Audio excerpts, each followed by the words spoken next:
شہنشاہ نبوت مخزن جود و سخاوت صلی اللہ تعالی علیہ وسلم نے ارشاد فرمایا جو دنیا میں ہی اپنی ہر خواہش کی تکمیل کر لے تو یہ چیز آخرت میں اس کے اور اس کی خواہش کے درمیان آڑ اور پردہ بن جائے گی، اور جو مالداروں کی زینت کی طرف اپنی نگاہیں دراز کرے تو وہ آسمان والوں کے سامنے بے عزت ہو جاتا ہے، اور جو شدید بھوک پر صبر کرے اللہ عز و جل اس کو جنت الفردوس میں جہاں چاہے گا ٹھکانہ عطا فرمائے گا۔ ہاں، ہر چیز پوری ہو جائے، جو چاہیے وہ مل جائے، یہ نہیں ہونا چاہیے۔ کچھ نہ کچھ آزمائشیں آئیں گی، اور اگر سب ادھر مل گیا تو ادھر پھر کیا ملے گا؟ ہم اللہ سے یہ دعا کرتے ہیں کہ ادھر بھی عطا فرمائے، ادھر بھی محروم نہ کرے۔ ہاں، ہمیں ڈرتے بھی رہنا چاہیے کہ یار میں جو مانگتا ہوں ادھر مل جاتا ہے، کہیں وہاں محروم نہ رہ جاؤں۔ تو آزمائش آئے تو صبر کرنا چاہیے، اللہ کی رضا کے طور پہ زندگی گزارنی چاہیے۔ ایک بار نبی پاک علیہ الصلوۃ والسلام انصار کے پاس تشریف لے گئے تو فرمایا کیا تم مومن ہو؟ بڑا کمال کا سوال جواب ہے، ذرا غور کیجئے گا۔ ہمارے پاس بھی کوئی آ کر کہے کہ کیا تم مومن ہو تو ہم کیا جواب دیں گے؟ صحابہ خاموش رہے۔ سیدنا فاروق اعظم نے کہا حضور ہاں ہم مومن ہیں۔ شاید ہمارا بھی جواب یہی ہوگا ہم مومن ہیں، مگر اگلا سوال سنو نبی پاک علیہ الصلوۃ والسلام کا۔ فرمایا کہ اگر تم مومن ہو تو تمہارے ایمان کی علامت کیا ہے؟ ہاں، اب ہم سے کوئی یہ سوال کرے تو ہم جواب کیسے دیں گے؟ بھائی تم کہہ رہے ہو مومن ہیں، واٹ از دا سمٹمز؟ کوئی نشانی، کوئی علامت تو بتاؤ نا۔ اب یہ سوال کرنے والے کون ہیں؟ پیارے آقا صلی اللہ تعالی علیہ وآلہ وسلم۔ صحابہ سامنے بیٹھے ہیں، ارشاد فرمایا مومن ہو تو علامت کیا ہے؟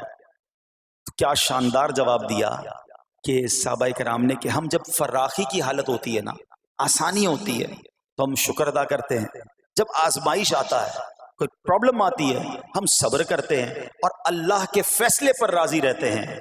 نبی اکرم علیہ الصلوۃ والسلام نے جواب میں کیا فرمایا؟ رب کعبہ کی قسم تم مومن ہو۔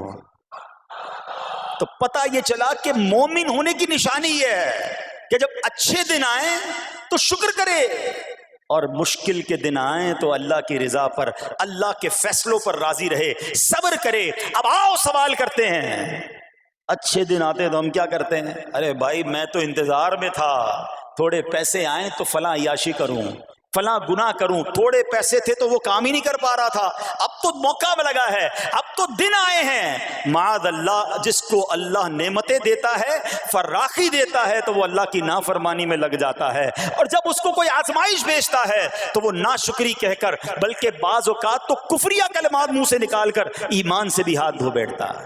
ایسا نہیں ہونا چاہیے۔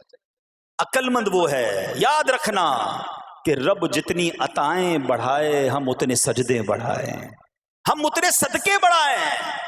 دیکھو نا دنیا میں کیا ہوتا ہے، آپ کو کوئی تحفہ دے، آپ کیا کہتے ہیں؟ شکریہ، جزاک اللہ۔ دوبارہ تحفہ دے، آپ کہتے ہیں بہت مہربانی۔ تیسری بار دے، بندہ کہ یار یہ تو مجھ پر کتنا مہربان ہے۔ اتنی مہربانیاں، ناراض نہیں ہونا چاہیے۔ جو تمہیں دنیا میں 2-4 تحفے دے دے، تم اسے ناراض نہیں کرنا چاہتے۔ جب سے میں پیدا ہوا، جب سے وہ نواز رہا ہے، وہ ناراض نہ ہو جائے اس کا کوئی خیال نہیں، وہ دیے جا رہا ہے۔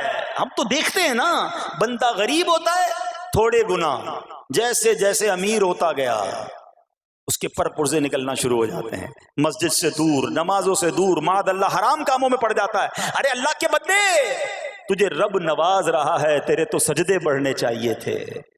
لیکن ہوتا کیا ہے، وہ عطائیں بڑھاتا ہے، لوگ خطائیں بڑھاتے ہیں۔ نہ کرو ایسا۔ جب فراخی ہو، جب اللہ کی طرف سے آسانی ہو تو شکر ہو، اور جب آزمائش آئے تو صبر ہو۔